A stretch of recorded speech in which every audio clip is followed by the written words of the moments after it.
Meu nome é Ahmad bin Said Al Maktoum. Tenho 36 anos e sou o vice-presidente executivo da família Al Maktoum, a terceira mais rica de Dubai. Nasci em uma mansão com 3 piscinas privativas, 10 Rolls Royce alinhados e 2 jatos particulares. Tudo na minha vida era medido por números. O número de andares do prédio mais alto, o número de zeros na minha conta bancária, o número de pessoas que se curvavam para mim. Sempre acreditei que a felicidade era algo que o dinheiro podia comprar. E se não pudesse, bastava adicionar mais alguns zeros. Até que numa sexta-feira à noite, num mês de outubro do ano passado, eu estava sentado no lounge VIP do Aeroporto Internacional de Dubai, esperando para embarcar no avião do Sheikh Mohammed bin Zayed, o segundo na linha de sucessão da família real. O destino era Paris, para a festa de aniversário do Príncipe de Mônaco. Sobre a mesa à minha frente, havia uma garrafa de champanhe Dom Pérignon, vintage de 1996. E ao lado, uma caixa do relógio Patek Philippe, edição limitada, que eu acabara de arrematar por 2 milhões de euros. Levantei o copo para beber e senti que o champanhe estava insípido, como água pura. O capitão entrou, curvando-se com o rosto pálido. Senhor vice-presidente, o sistema de combustível está com problemas. Precisamos fazer um pouso de emergência no aeroporto mais próximo. Perguntei com a voz fria de sempre. O mais próximo é onde? Rio de Janeiro, senhor. Brasil. Engoli em seco, como se tivesse ouvido uma piada ruim. Brasil. Um país cujo nome eu só tinha ouvido quando amigos, voltando de festas em ilhas particulares, falavam sobre garotas brasileiras. Um país cujo PIB não chegava a 1/10 do de Dubai. Virei-me para olhar o Sheikh Mohammed. Ele levantou uma sobrancelha ligeiramente, mas acenou com a cabeça. A segurança é primordial. 40 minutos depois, o avião real pousava no Aeroporto Internacional Tom Jobim, no Rio de Janeiro Galeão, às 2h30 da manhã. Eu esperava o caos. Esperava ter que esperar por funcionários que mal falavam inglês. Esperava ter que aguardar numa sala confusa por pelo menos 3 a 4 horas, como aconteceu quando pousamos de emergência em Mumbai. Mas o que aconteceu foi o oposto. A porta do avião abriu-se, vi oficiais internos azuis escuros alinhados, curvando-se 90 graus simultaneamente. O chefe da equipe fez uma saudação respeitosa e falou em árabe, com um sotaque beirutino tão claro que parecia ter estudado em Beirute. Assalamu alaikum wa rahmatullahi wa barakatuh. Vossas Altezas e convidados de honra, bem-vindos ao Brasil. Fiquei chocado. Como é que brasileiros conheciam a saudação muçulmana? Em seguida, tudo se desenrolou como se tivesse sido ensaiado centenas de vezes. Um carrinho de golfe elétrico branco e reluzente parou em frente à porta do avião. Um tapete vermelho estendido até uma sala VIP especial. Um oficial vestindo um uniforme creme sorriu calorosamente e falou em árabe novamente. Senhor vice-presidente Ahmad, o lounge de descanso particular está pronto. Temos água de coco gelada e frutas frescas esperando por vossas altezas. Olhei em volta confuso. Era mesmo o Brasil? No lounge privativo havia sofás de couro creme, um tapete persa e o cheiro de sândalo pairando. Uma grande mesa árabe havia sido preparada para oração, com um quibla digital instalado, indicando a direção em tempo real. Perguntei ao chefe da equipe confuso, como vocês prepararam tudo isso em apenas 40 minutos? Ele sorriu amplamente e respondeu em árabe. Treinamos todas as semanas, senhor. Um dia, um convidado de honra do mundo árabe teria de usar os nossos serviços. Não o desapontaríamos de jeito nenhum. Comecei a sentir-me um convidado importante, e não apenas alguém cujo avião quebrou e teve que fazer um pouso de emergência de madrugada. Às 6 horas da manhã, a equipe técnica da Latam entrou e se curvou. Senhor vice-presidente, trocamos a bomba de combustível. Precisamos de mais 4 horas para os testes finais do sistema. Acenei com a cabeça, mas por dentro zombava. 4 horas? Um mecânico em Dubai levaria 3 dias. Mas, em 4 horas exatas, o avião estava pronto para voar novamente. Antes de embarcar, o Sheikh Mohammed sussurrou para mim. Ahmad, o que você acha que devemos dar a eles como recompensa? Respondi sem pensar. Um simples obrigado deve bastar. Um país pequeno como este nunca recebeu tal honra antes. O cheque sorriu de canto. Ou talvez somos nós que devemos agradecer a eles. Eu não entendi as suas palavras naquela hora. O avião estava prestes a decolar. Olhei pela janela e vi um funcionário da pista acenando respeitosamente. A luz da manhã refletia no seu rosto, fazendo com que o seu sorriso parecesse estranhamente caloroso. Voltei a olhar para a cabine de luxo. Tudo ainda estava igual.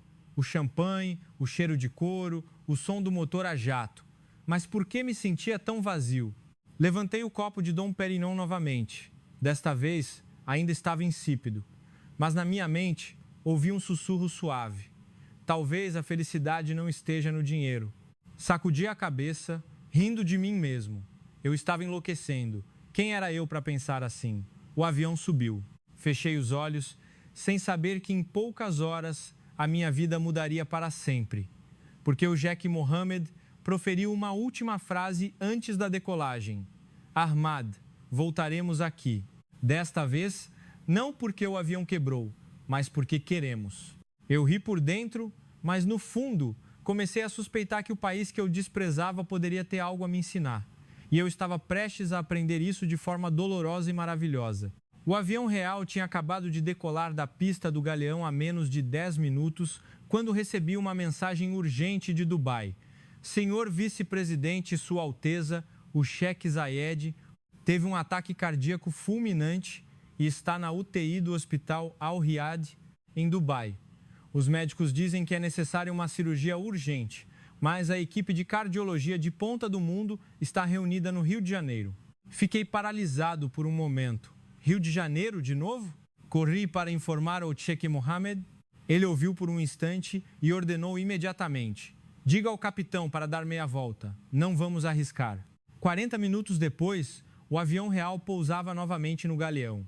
Eram 3 horas da tarde, sob um sol escaldante. Eu esperava a confusão que teria em Dubai, mas o que aconteceu me deixou mudo de espanto. Assim que a porta do avião se abriu, uma van preta do Hospital Sírio-Libanês, ou Hospital da Misericórdia Rio, parou ao lado. 3 paramédicos estavam à espera. A chefe da equipe era uma mulher pequena, de óculos, vestindo um jaleco branco impecável. Ela fez um cumprimento respeitoso e falou em árabe perfeito. Assalamu alaikum, vossas altezas. Sou a doutora Isabela Santos, chefe da equipe cardíaca do Hospital Sírio-Libanês. O carro está pronto. Levaremos vossas altezas para o hospital em 30 minutos, sem passar pela imigração. Olhei para ela incrédulo. 30 minutos do Galeão até o centro da cidade na hora do rush? Mas ela fez isso acontecer. A van saiu do aeroporto em alta velocidade, mas com suavidade. Não houve buzinas, não houve fechadas, não houve xingamentos. A polícia de trânsito mantinha os semáforos verdes para nós, como se soubessem de antemão. Perguntei a ela, confuso. Como é que você sabia que voltaríamos? Ela sorriu levemente e respondeu em árabe novamente. Estávamos a monitorizar o vosso avião real o tempo todo, senhor. Desde que decolaram de Dubai, o nosso sistema enviou um alerta automático. Tínhamos a nossa equipa preparada desde que o avião estava sobre o Oceano Atlântico. Fiquei em silêncio por um bom tempo. 45 minutos depois, a van parou em frente ao prédio de cardiologia do Hospital Sírio-Libanês. Mais de 10 metroédicos estavam esperando. O chefe da cirurgia cardíaca era um homem de 50 e poucos anos, com um semblante sério, mas um sorriso caloroso. Ele fez uma saudação e falou em inglês claro. Your Highness, we have reviewed all medical records from Dubai. We are ready to operate within 1 hour. Vossa Alteza, revisamos todos os prontuários médicos de Dubai. Estamos prontos para operar em 1 hora. Traduze para o Sheikh Mohammed. Ele acenou com a cabeça calmamente. A cirurgia durou 7 horas e 20 minutos. Eu esperei do lado de fora da sala de cirurgia, com o coração batendo mais forte do que na altura do leilão do relógio de 2 milhões de euros. A cada 30 minutos, uma jovem enfermeira saía com um tablet. Ela se curvava e informava brevemente em árabe. O cheque ainda está vivo. Frequência cardíaca normal. Pressão arterial estável. Ela nunca dizia não se preocupe, mas o olhar dela dizia que tudo corria bem. Às 2h30 da manhã, a doutora Isabela saiu, retirou a máscara cirúrgica e fez uma profunda reverência. A cirurgia foi um sucesso em todos os aspectos. Dentro de 3 dias, ele poderá andar normalmente. Caí no chão sem perceber. Na manhã seguinte, fui para a UTI. O Sheikh Mohammed sorriu levemente, embora ainda estivesse ligado ao respirador. Ele apontou para a janela. Lá fora estava a Baía de Guanabara. O sol da manhã brilhava na superfície da água, cintilando. Ele sussurrou com a voz rouca: Ahmad, é mais bonito que Dubai aqui, não é? Eu sorri em lágrimas. Naquela tarde, fui comprar café no andar de baixo do hospital. No caminho, vi placas em árabe na frente dos quartos dos pacientes. Sala de oração masculina, sala de oração feminina. Entrei, curioso. O quarto estava impecavelmente limpo, com tapetes de oração limpos, um quibla digital e um alcorão grande sobre uma prateleira. Ao lado, havia água de coco e pão de queijo, substituindo o extrato de flores e tâmaras, arrumados. Fiquei parado por muito tempo. Naquela noite, a doutora Isabela levou-me para ver o quarto de recuperação do Sheikh. Era enorme, equivalente a um hotel 5 estrelas. Tinha sofás de couro para a família, uma pequena cozinha e um banheiro privativo. Mas o que mais me surpreendeu foi uma pequena placa colada no puxador da porta, escrita à mão em árabe, que Alá conceda paz ao visitante. Perguntei quem tinha escrito. Ela sorriu timidamente e respondeu: fui eu. Estudei medicina no Kuwait por 3 anos, então consigo escrever um pouco. Comecei a sentir um calor que nunca tinha sentido na vida. Naquela noite, fui passear sozinho pelos arredores do hospital. Vi uma enfermeira sentada, alimentando um paciente idoso, que não podia andar. Vi uma auxiliar de limpeza sorrindo para um paciente estrangeiro que não falava português. Vi um segurança cumprimentando respeitosamente todos os familiares de pacientes que passavam. Acendi um cigarro e fiquei fumando sozinho. O vento frio do mar soprava. O cheiro de jasmim pairava no ar. Olhei para o céu e vi estrelas. Em Dubai eu nunca tinha visto estrelas assim, porque os edifícios altos bloqueavam tudo. Senti como se algo dentro do meu peito estivesse a desmoronar. Joguei o cigarro fora e voltei para o hospital. No caminho, vi um pequeno letreiro afixado a um poste de luz, escrito em árabe novamente: Bem-vindo à cidade do sorriso.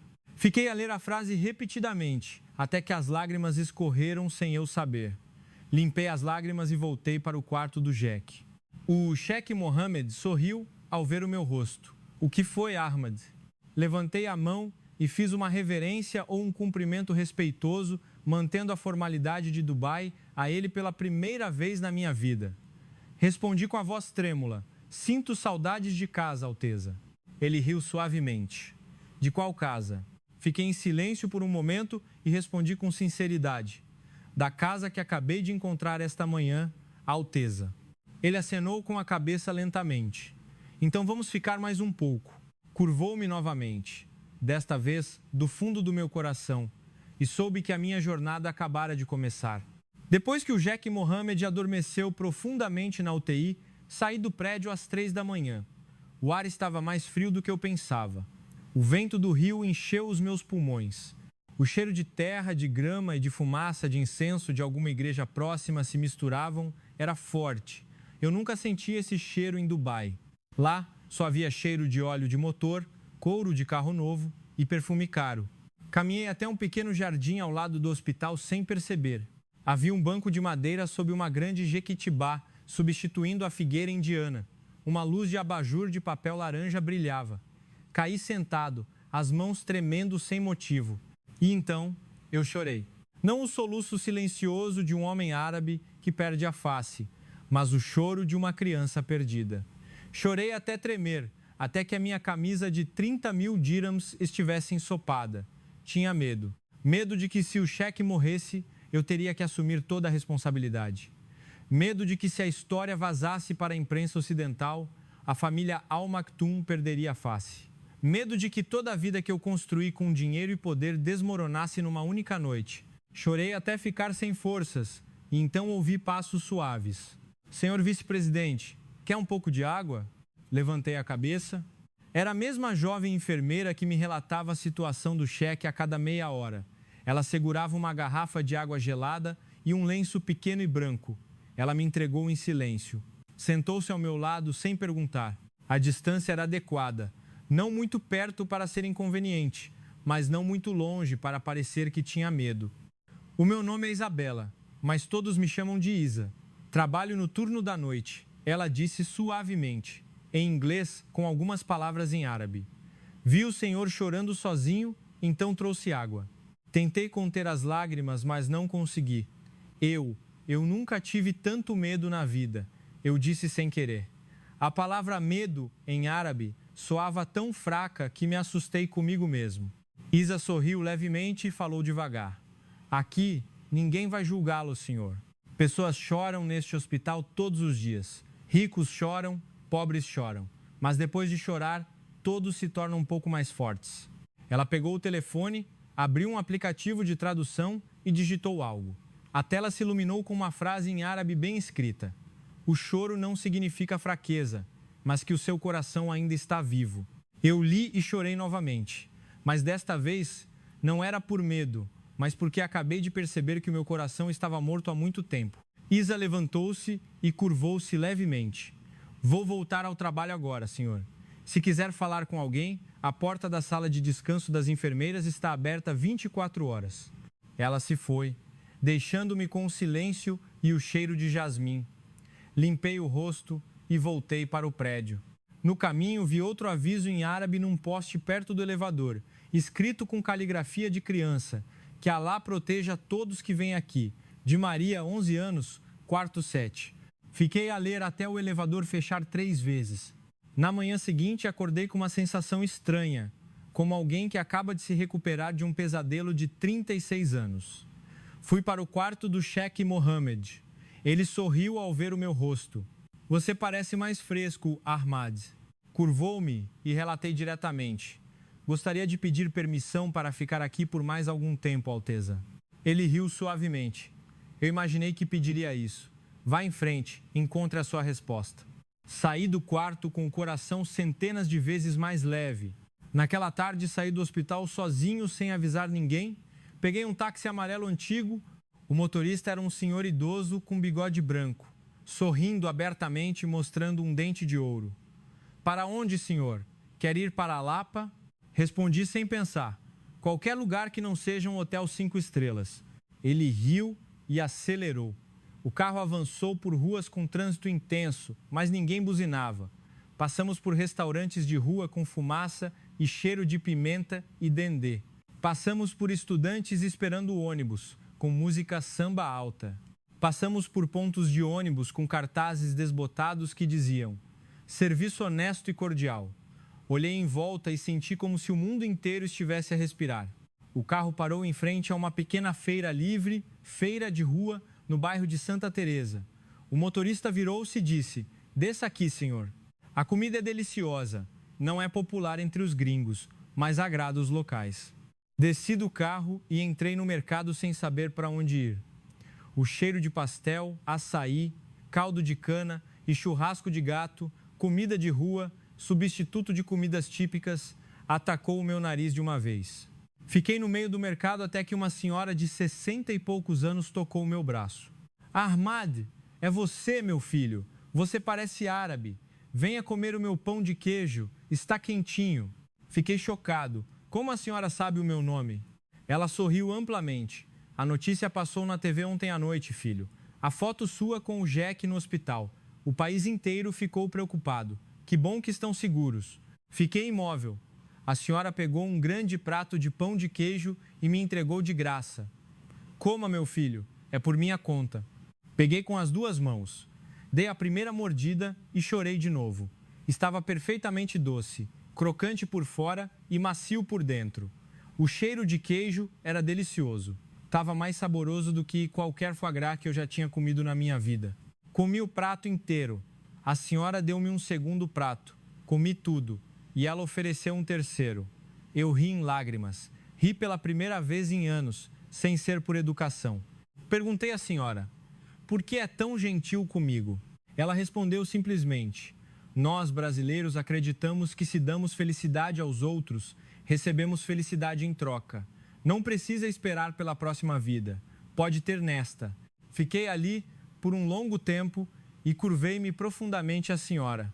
Naquela noite, voltei para o hospital com o estômago cheio e o coração leve, como se tivesse acabado de nascer. Fui até a sala de descanso das enfermeiras, como Isa havia dito. Bati suavemente na porta. Isa abriu a porta, vestida com um uniforme rosa claro, sorrindo timidamente. O senhor vice-presidente veio mesmo. Curvou-me a ela e disse a frase que nunca pensei que diria na vida. Eu imploro que me ensine a ser um homem comum, por favor. Isa sorriu amplamente, até os olhos semicerrarem. Claro, senhor. Começamos amanhã, 7 da manhã, em frente ao mercado de Santa Teresa. Não se esqueça de usar chinelos de borracha. Eu ri baixinho e fiz uma reverência a ela novamente. Naquela noite, dormi o sono mais profundo dos últimos 36 anos. Não sonhei com edifícios altos, nem com dinheiro. Sonhei com o cheiro de pão de queijo e o sorriso da senhora no mercado. E soube que a minha verdadeira jornada acabara de começar. 7 da manhã, em frente ao mercado de Santa Teresa. Eu estava de camiseta branca gasta, calções e havaianas azuis que comprei numa loja de rua por R$ 39,00. Sem relógio de milhões, sem óculos de sol caros, sem guarda-costas. Senti-me leve, como se tivesse acabado de tirar uma armadura de ferro que usei a vida inteira. Isa estava me esperando com uma scooter rosa antiga. Ela jogou-me um capacete pequeno. Suba, senhor. Hoje vamos entregar marmitas a pacientes acamados. Subi na garupa sem pensar. A moto disparou no trânsito matinal. O vento batia forte no meu rosto. O cheiro de fumaça de escapamento misturava-se com o cheiro de flores do oratório, na beira da estrada. Abracei a cintura de Isa, sem querer. Ela riu suavemente. Está com medo, senhor vice-presidente? Respondi sem pensar. Com medo. Medo de que se eu soltar as mãos vou desaparecer para algum lugar. Ela riu mais alto. A moto virou numa viela estreita que eu nunca soube que existia no Rio.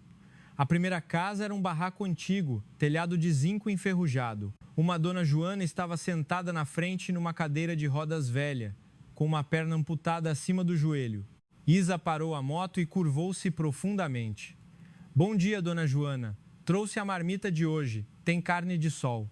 Dona Joana curvou-se de volta com um sorriso amplo, mostrando a gengiva. Obrigada, minha filha. Hoje tem carne de sol? Que bom. Fiquei confuso ao lado da moto. Isa virou-se e falou suavemente. Ajude-me a tirar as coisas, senhor. Tirei mais de 10 caixas de marmita do cesto da frente da moto.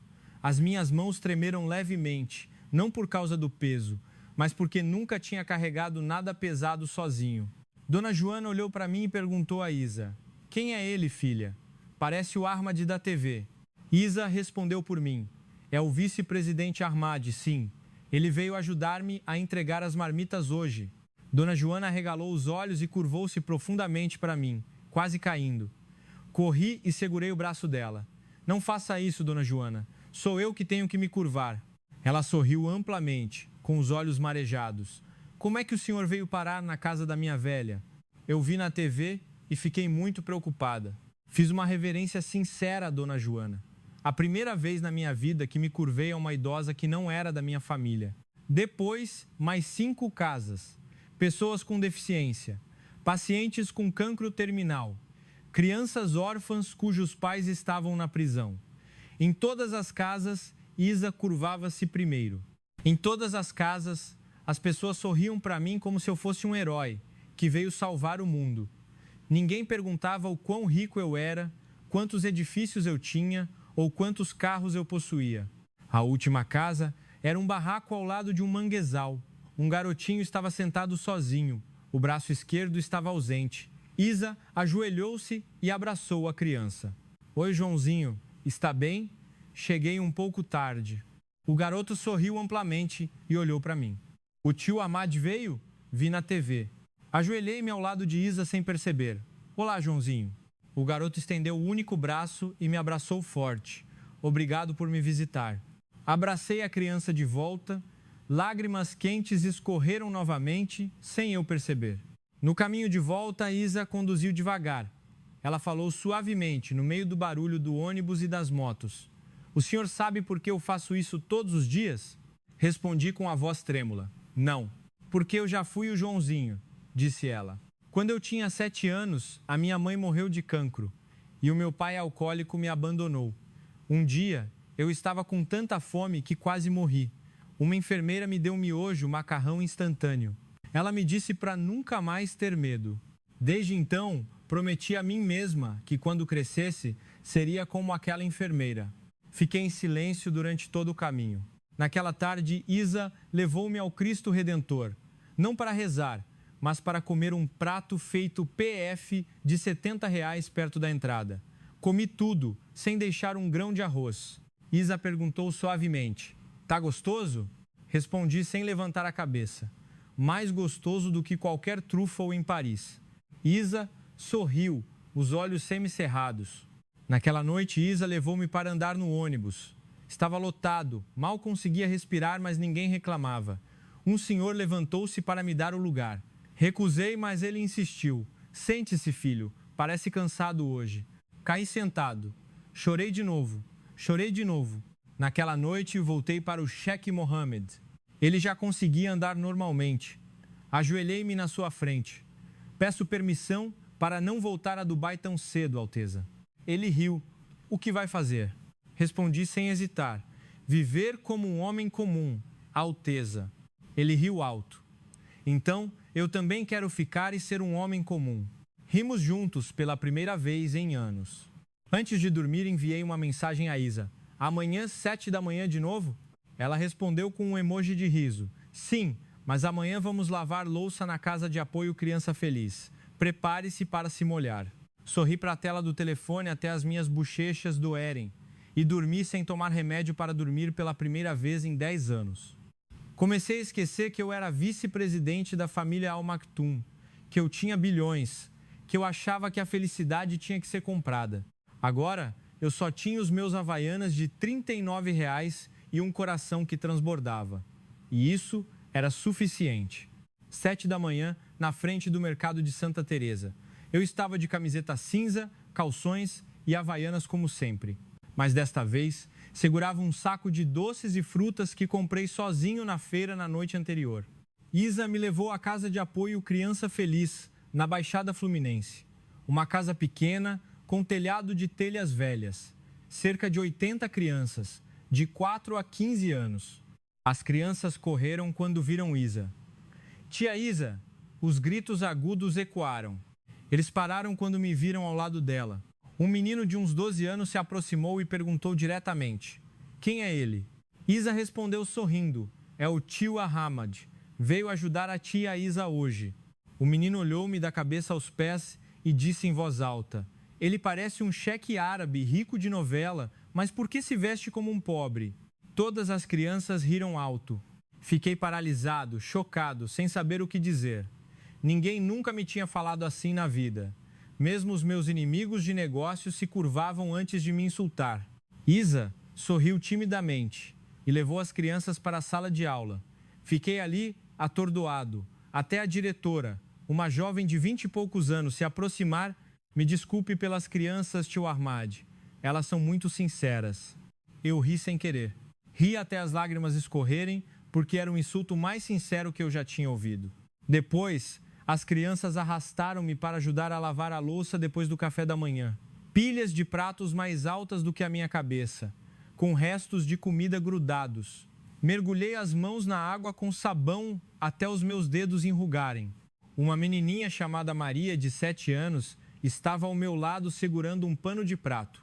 "Tio Ahmad, não está limpo, ainda tem arroz aqui." Lavei apressadamente de novo. Maria balançou a cabeça. "A vovó disse que tem que estar tão limpo que dá para comer no prato." Lavei de novo até o prato brilhar. Maria levantou o polegar. "Muito bem, tio." Eu sorri tanto que as minhas bochechas doeram.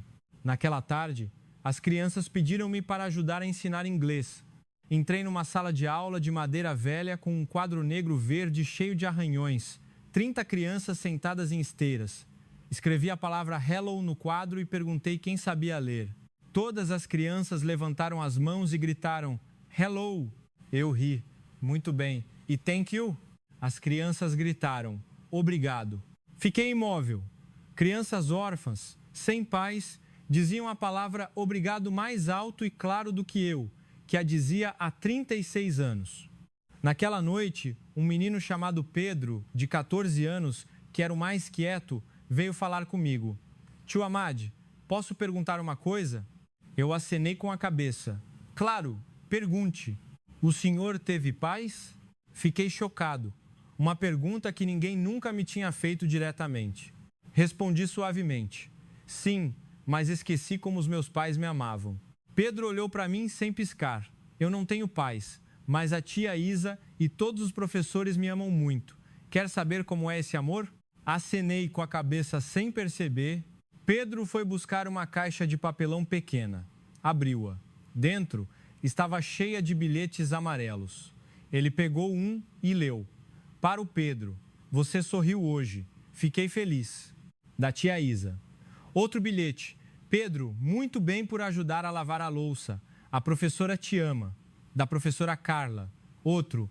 Hoje o Pedro ajudou a dona Joana a carregar as compras. Que você seja feliz todos os dias. Da vovó Maria. Pedro sorriu timidamente. Eu recebo bilhetes assim todos os dias. Às vezes apenas um. Às vezes 10. Eu leio e guardo. Quando estou triste, leio de novo. Fiquei imóvel. Lágrimas escorreram silenciosamente. Pedro estendeu a caixa para mim. O senhor pode pegar um, tio. Peguei um. Estava escrito com caligrafia de criança. Para o tio Ahmad. Você lavou a louça muito bem hoje. Obrigada por nos ajudar. Da Maria.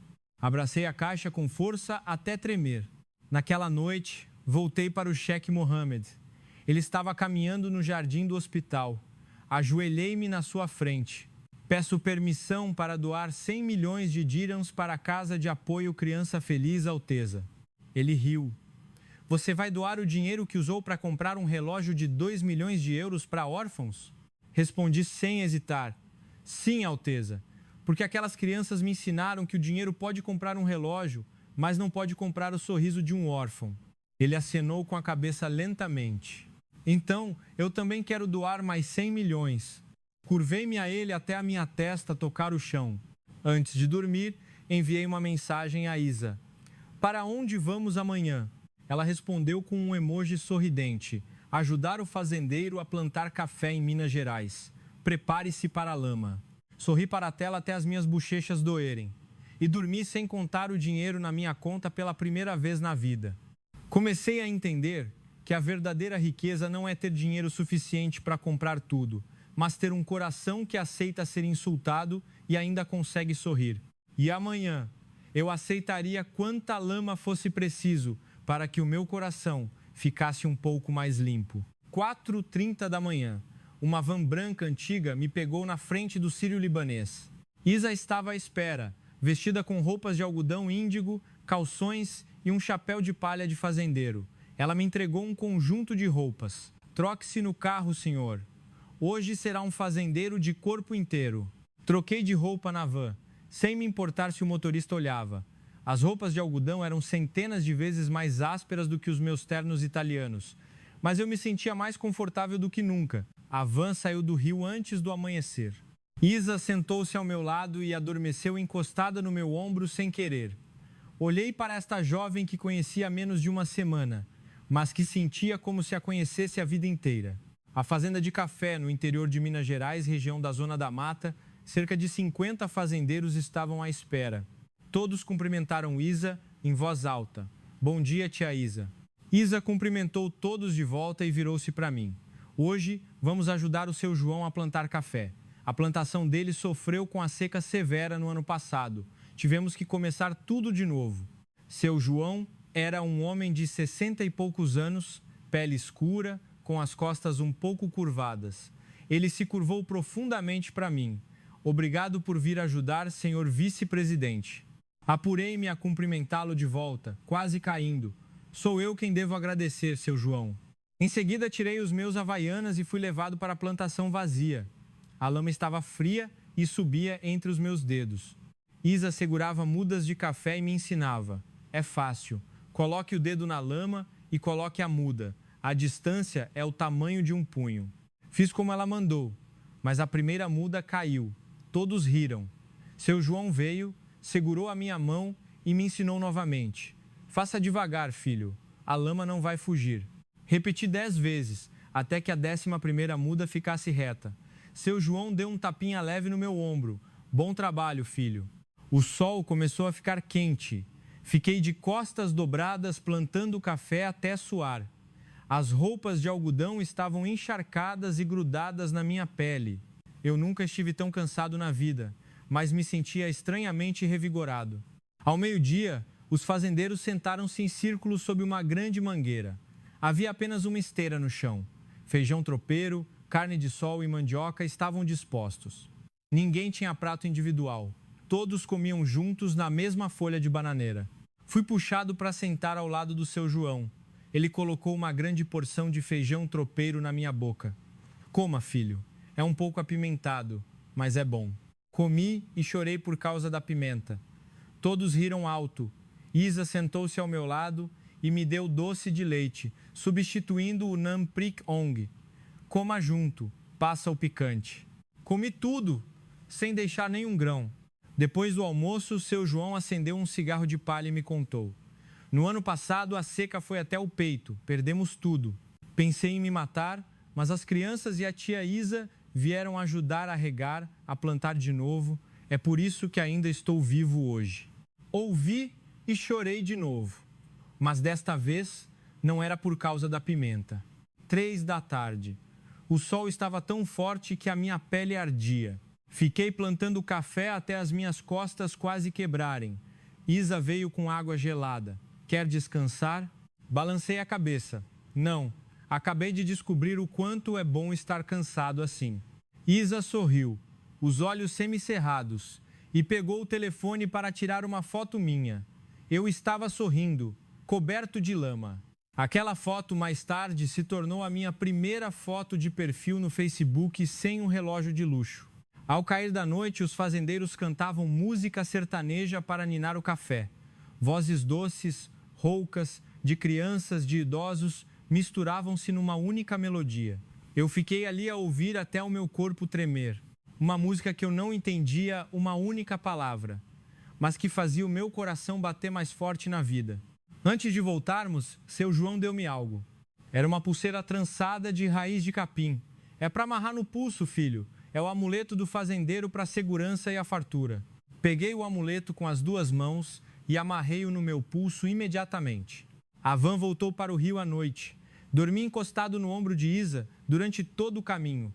Sonhei que estava na plantação de café com as crianças órfãs, com os fazendeiros, com todos que riram de mim. Acordei quando a van parou em frente ao sírio-libanês. Isa me acordou suavemente. Chegamos, fazendeiro. Saí do carro.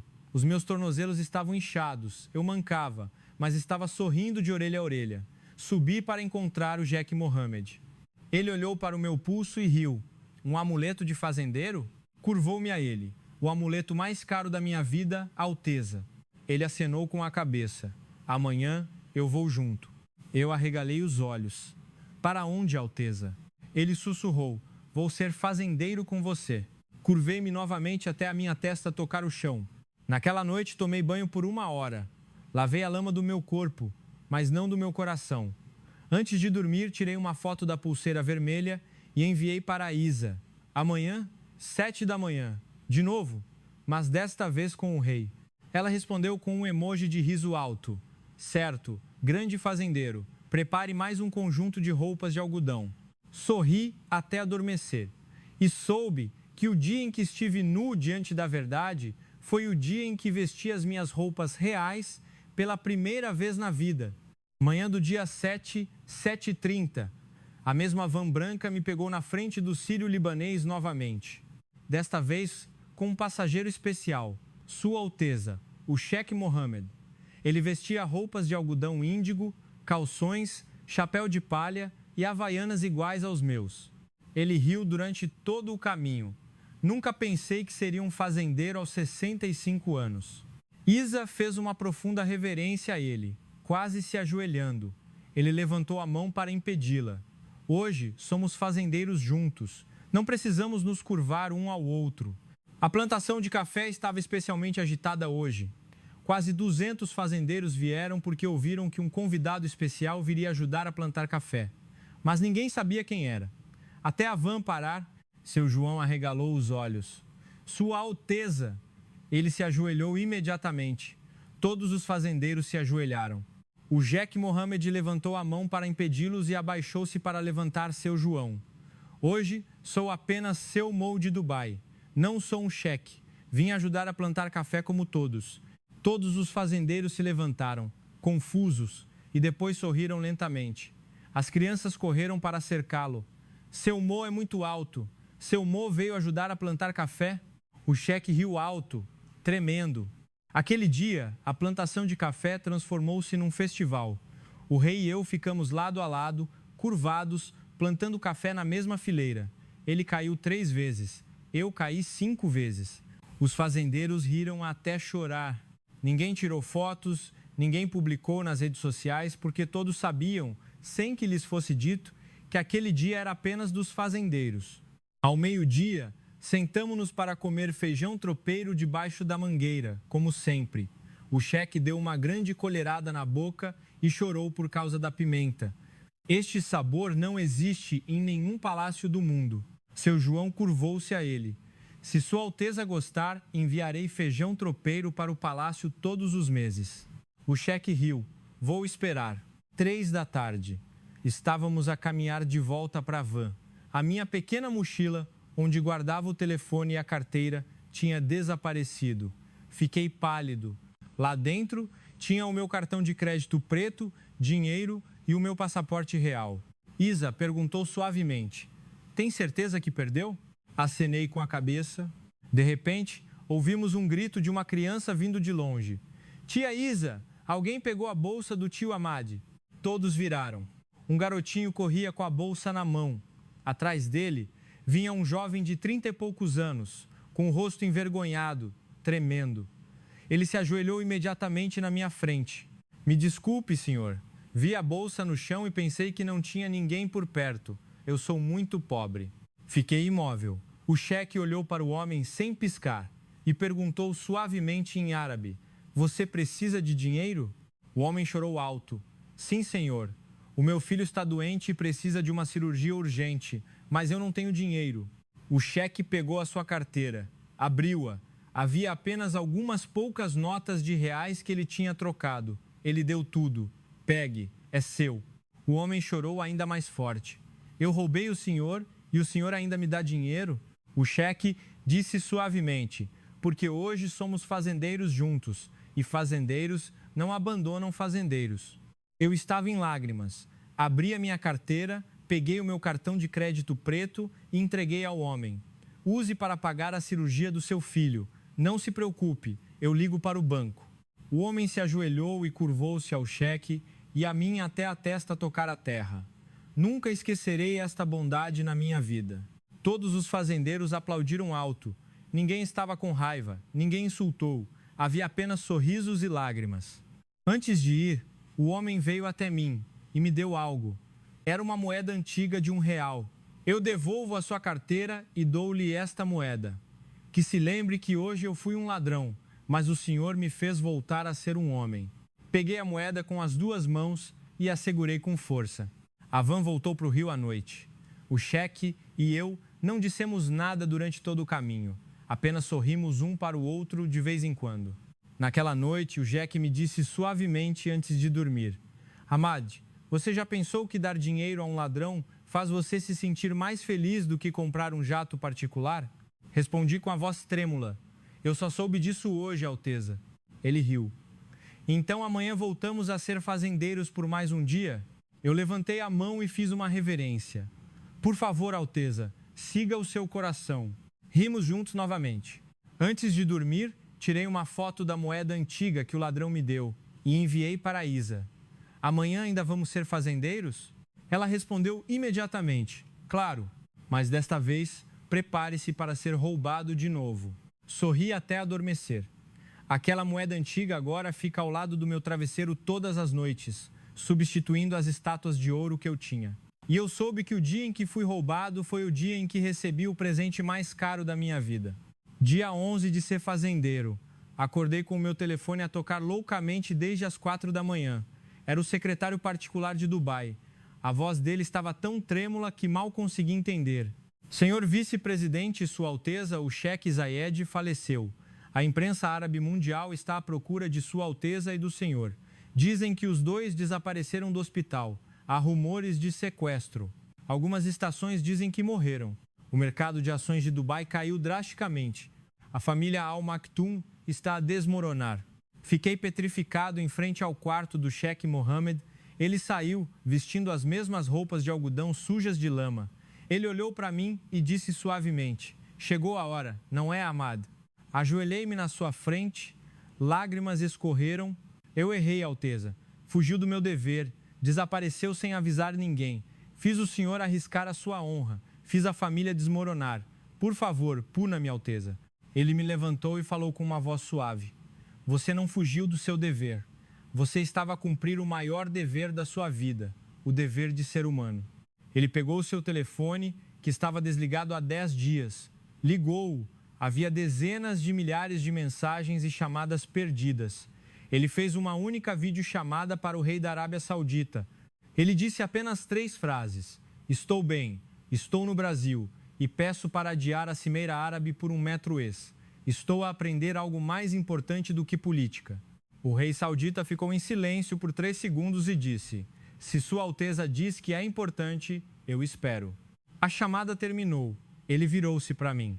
Faltam 3 dias antes de voltarmos a Dubai. O que mais você quer fazer?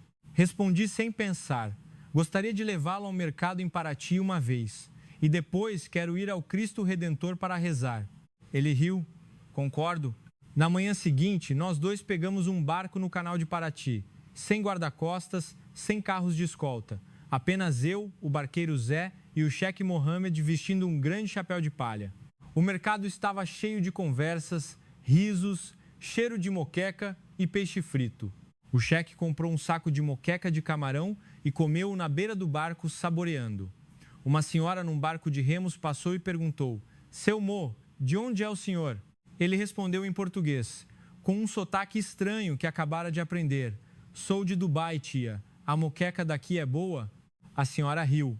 É a mais gostosa do mundo, meu filho. À tarde, pegamos um táxi para o Cristo Redentor.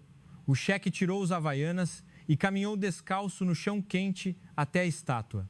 Ajoelhei-me ao lado dele. Ele fechou os olhos e sussurrou: Ahmad, o que o Cristo ensina? Respondi com a voz trêmula: ensina que o sofrimento vem do apego e a saída é o desapego. Ele acenou com a cabeça lentamente. Hoje eu entendi. Eu me apeguei ao poder, à fama, ao dinheiro a vida inteira. Mas nestes 10 dias, soltando tudo, eu me tornei a pessoa mais feliz da vida. Eu chorei até tremer. Ele tocou o meu ombro. Amanhã voltamos para Dubai, mas os nossos corações ficarão aqui para sempre. Naquela noite, a última no Sírio-Libanês. Isa bateu na minha porta à meia-noite. Ela me deu uma pequena caixa de papelão, um presente das crianças da Casa Criança Feliz. Abri. Dentro havia uma pulseira trançada de arco, íris feita por todas as crianças do centro. Havia um pequeno bilhete, escrito com caligrafia de criança: para o tio Ahmad, o seu Mo. Obrigado por nos mostrar que os ricos também choram e os pobres também sorriem, e que todos são iguais na plantação. Abracei a caixa com força até tremer. Na manhã da partida, na frente do aeroporto Galeão, havia milhares de pessoas esperando para nos despedir. Fazendeiros de Minas Gerais, crianças órfãs da Casa Criança Feliz, enfermeiras do Sírio-Libanês. Não havia faixas nem flores. Havia apenas sorrisos e lágrimas. Seu João me deu algo, um pacote pequeno de pão de queijo enrolado em folha de bananeira. Leve para comer no avião, meu filho. Se tiver saudades de casa, é só comer. Abracei seu João com força até ele tremer. Isa esperou por último. Ela estendeu a mão para me cumprimentar. Segurei a mão dela firmemente. Eu volto, tá? Ela sorriu, os olhos semicerrados. Eu sei. A plantação espera por você sempre. Abracei-a pela última vez. Um abraço longo até que um oficial pigarreasse. Antes de embarcar, o Sheikh Mohammed virou-se para a terra brasileira pela última vez e disse suavemente: há 30 dias fiz um pouso de emergência aqui porque o avião quebrou. Hoje eu vou embora porque o meu coração está tão cheio que não consegue voar. Curvei-me profundamente à terra brasileira e segui-o para o avião. O avião subiu. Olhei para o Rio de Janeiro, que ficava cada vez menor. Vi a Baía de Guanabara, o Cristo Redentor, a Floresta Atlântica. Peguei a pulseira de arco-íris e amarrei-a no meu pulso. Peguei a moeda antiga do ladrão e coloquei-a no bolso da minha camisa. Fechei os olhos e sorri para mim mesmo. Obrigado, Brasil. Por me fazer perceber que eu, que pensava ter tudo, na verdade não tinha nada. E agora eu tinha tudo. O avião real pousou no aeroporto internacional de Dubai de madrugada. O sol do deserto brilhava nos arranha-céus que eu tanto me orgulhava, mas desta vez pareciam tão pequenos. Abaixo, uma longa fila de limusines esperava por nós. Centenas de guardas reais, milhares de repórteres. Mas o Sheikh Mohammed levantou a mão para parar todos e disse suavemente para mim: hoje vamos sair sozinhos. Ele vestia as roupas de algodão índigo, sujas de lama, calções e havaianas. Eu estava igual. A pulseira de arco-íris ainda estava no meu pulso. Saímos do avião descalços. Os repórteres do mundo ficaram chocados. As câmeras quase caíram. Os flashes explodiram. Mas o cheque levantou a mão e falou em árabe alto e claro: hoje não vim falar de política, vim falar do coração. Ele pegou o pacote de pão de queijo que seu João lhe havia dado, abriu-o na frente de centenas de microfones e continuou: este pão de queijo foi-me dado por um fazendeiro brasileiro. Ele me disse que se eu tivesse saudades de casa, era só comer. Hoje, quero dizer a todos que a minha casa não é mais o palácio. A minha casa é a plantação de café, o hospital, o mercado. É o coração de cada brasileiro. Os repórteres ficaram em silêncio. O cheque virou-se para mim. Ahmad, você tem algo a dizer? Dei um passo à frente. As minhas mãos tremiam. Falei em árabe pela primeira vez em anos sem ser sobre negócios. Eu achava que a felicidade era ter dinheiro para comprar tudo. Mas 12 dias no Brasil me ensinaram que a felicidade é ser permitido a um homem lavar a louça, ser xingado, ser apenas um homem comum. Levantei a pulseira de arco-íris para as câmeras verem. Esta pulseira foi trançada por crianças órfãs. Não tem preço no mundo, mas é mais cara do que todas as empresas de petróleo da minha família. O mundo ficou em silêncio novamente. 1 hora depois, a notícia se espalhou pelo mundo. Milagre do Shekel Fazendeiro, pulseira arco-íris ficaram em primeiro lugar no Twitter em todos os idiomas.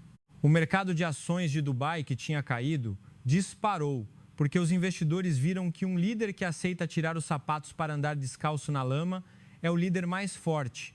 Naquela tarde, o Sheikh convocou uma reunião urgente da família Al Maktoum. Ele anunciou 2 coisas. 1. Cancelar o projeto de construção do prédio mais alto do mundo. 2. Redirecionar todo o orçamento para construir escolas, hospitais e abrigos para crianças no deserto, seguindo o modelo brasileiro. Fui nomeado presidente da nova fundação, Fundação Coração do Fazendeiro, com um capital inicial de 1 bilhão de dirhams. O objetivo é enviar crianças de Dubai para viver como fazendeiros brasileiros por 1 metroês todos os anos. 1 mês depois, voltei à plantação de café em Minas Gerais. Desta vez, trouxe 50 crianças de Dubai, todos vestindo roupas de algodão, calções e havaianas. Seu João estava à espera com mudas de café. Isa sorria ao lado. O primeiro garoto de Dubai caiu assim que pisou na plantação. Todos riram. Eu fiquei a olhar e as lágrimas escorreram. O Sheikh Mohammed enviou uma mensagem de vídeo do palácio. Ahmad, diga às crianças que o rei diz que hoje vocês são os maiores fazendeiros do mundo. Mostrei o vídeo às crianças. Todas se curvaram para o telefone. Naquela noite, um garoto de Dubai perguntou-me: Tio Ahmad, por que temos que plantar café se o nosso país tem dinheiro para comprar café do mundo inteiro? Respondi sem pensar, porque se nunca soubermos que um grão de café vem do suor de alguém, nunca saberemos dizer a palavra obrigado de verdade. O garoto acenou com a cabeça e correu para abraçar seu João. 1 ano depois, a Fundação Coração do Fazendeiro expandiu-se para 10 pascalizes árabes. Dezenas de milhares de crianças árabes vieram ser fazendeiros brasileiros. Milhares de crianças brasileiras foram ser fazendeiras do deserto. Casei-me com Isa na plantação de café em Minas Gerais. Uma cerimônia pequena, com apenas os fazendeiros, as crianças órfãs e o Sheikh Mohammed, que veio presidir. Ele amarrou as nossas mãos com a pulseira de arco, íris que as crianças órfãs trançaram de novo. No casamento ele disse: hoje desejo aos noivos uma felicidade que o dinheiro não pode comprar. A felicidade que eu encontrei nesta terra há 1 ano. Isa e eu nos curvamos ao Sheikh e à terra brasileira juntos. Hoje ainda sou vice-presidente da família Al Maktoum, mas todos os anos eu desapareço de Dubai por um metroês. Ninguém sabe para onde vou, exceto a minha família, que sabe que vou ser fazendeiro em Minas Gerais. Sempre trago pão de queijo na mão e distribuo para todos no palácio, dizendo: comam, este é o pão feito com o coração. E todas as vezes todos comem até acabar, porque sabem que o sabor da verdadeira felicidade não está num castelo de ouro. Está na plantação de café, no sorriso das crianças órfãs, nas lágrimas dos fazendeiros e no coração de cada brasileiro. Obrigado, Brasil, por fazer um homem que pensava ser grande saber que a verdadeira grandeza é se curvar ao mais humilde. E é a partir desse ponto mais humilde que conseguimos ver o céu mais vasto. Olá, eu sou Ahmad bin Said Al Maktoum, o homem que pensava que a felicidade era o número de zeros na conta bancária. Hoje tenho 40 anos. Estou a escrever esta carta debaixo da Jequitibá, na frente da minha casa de madeira, que construí na plantação de café em Minas Gerais. Ao meu lado estão a minha esposa Isa, o meu filho Joãozinho, de 5 anos batizado em homenagem ao seu João, e a minha filha Maria, de 3 anos batizada em homenagem a Maria, a órfã. Eles estão a correr atrás de borboletas, rindo alto. Eu pego a caneta para escrever esta carta porque quero que o mundo saiba que o milagre que aconteceu comigo há 5 anos continua a se expandir. Há 5 anos, no dia em que o Sheikh Mohammed e eu, em roupas de fazendeiros sujas de lama, aparecemos. O mundo árabe inteiro riu de nós no primeiro dia. Mas no terceiro dia, a primeira criança de Dubai, que veio ser fazendeiro brasileiro, voltou. Ele não falou de petróleo, nem de carros de luxo. Ele apenas disse: quero voltar a comer feijão tropeiro debaixo da mangueira. Daquele garoto passou a ser 10, 100 mil até hoje milhões. A Fundação Coração do Fazendeiro agora tem filiais em 22 pascalizes. Construímos fazendas da amizade no deserto da Arábia Saudita, Omã, Jordânia e no Planalto do Marrocos. Em todos os lugares plantamos café brasileiro. Em todos os lugares crianças árabes estão descalças na lama, cantando música sertaneja para ninar o café. No ano passado, o Sheikh Mohammed abdicou. Ele se mudou para Minas Gerais permanentemente, construindo uma casa de madeira ao lado da minha. Todas as manhãs, ele acorda às 4h30, anda de bicicleta para ajudar seu João a colher o café. Ninguém o chama mais de Sheikh. Todos o chamam de seu Mo. Ele sempre me diz: o título de que mais me orgulho na vida não é Sheikh de Dubai, mas seu Mo de Minas Gerais. Quanto a mim, renunciei a todos os meus cargos na família Al Maktoum. Doei 90% dos meus bens à fundação. Deixei o suficiente apenas para os meus filhos terem comida e um campo para correr. Todos os anos, no aniversário do pouso de emergência no Galeão, levo os meus filhos ao local onde o avião aterrissou e conto-lhes que naquele dia o pai quase morreu porque o coração estava vazio.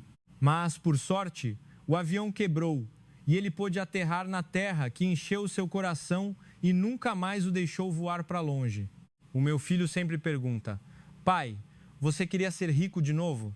Eu sempre respondo: não, meu filho, porque agora eu sei que a pessoa mais rica do mundo é aquela que acorda de manhã e tem alguém a sorrir para ela sem esperar nada em troca. Este ano construímos a primeira escola Coração do Fazendeiro em Minas Gerais. Recebe crianças de 50 pascalizes. Não há mensalidade. Há apenas a plantação, a cozinha e a sala de aula aberta. No primeiro dia de aula, um garoto de Dubai estava chorando na porta. Ele disse: tenho medo da lama.